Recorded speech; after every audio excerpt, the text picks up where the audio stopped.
Ассалаумағалейкум, сәлем баршаңызға. Әр тағамды уақытылы жеуді үйренейік. Апельсин.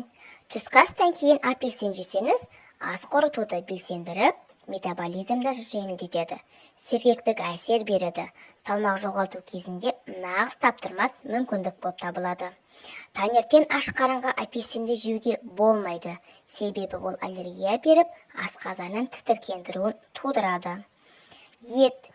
Сиыр еті жасушаларды оттегімен қамтамасыз ететін темірге бай. Бұл ағзаның ауруға төзімділігін арттырып, шашауды азайтады.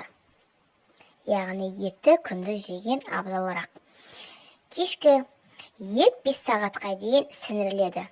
Асқазандағы ауыртпалықты болдырмас үшін етті ұйықтар алдында жеуге болмайды. Макарон, яғни қуырмаштар. Күннің бірінші жартысы.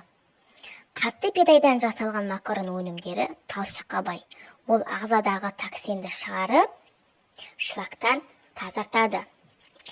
Кешке көмір суы жоғары тағамдар ағзаның проблемалық аймағына еселеніп жиналады. Яғни макаронды кешкісін жеуге болмайды. Себебі ол біздің ағзамызға кері әсерін тигізеді.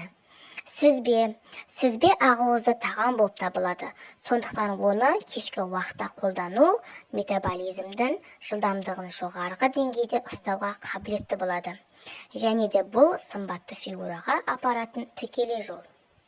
Таңертең аш қарынға сүзбеден мұндай әсерге қол жеткізу мүмкін емес. Сондықтан оны жидектер мен жемістермен жеуге болады.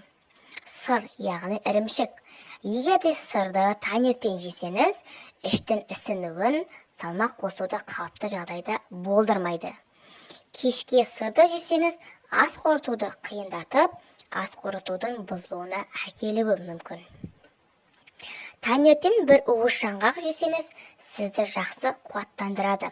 Жаңғақтың құрамында қан тамырларын жақсы ұстайтын және қан қысымын ретке келтіретін омега-3 май қышқылдарына бай. Жаңғақтар жоғары калориялы, сондықтан оны кешке жесеңіз, ол салмақ қосуға әкелуі мүмкін. Сондықтан оны кешке жеуге болмайды. Қара шоколад. Шоколадты таңертең жесеңіз, дене антиоксиданттардың лайықты мөлшерін алады. Олар жүрек жұмысын қалыпқа келтіріп, қартаю процесін баяулатады.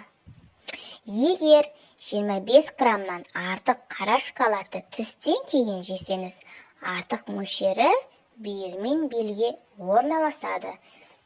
Егер де менің видеом сізге ұнаса, мені арнама тіркеліп, лайк басып, комментарий жазып, қоңырау белгісін басып қоюды ұмытпаңыздар.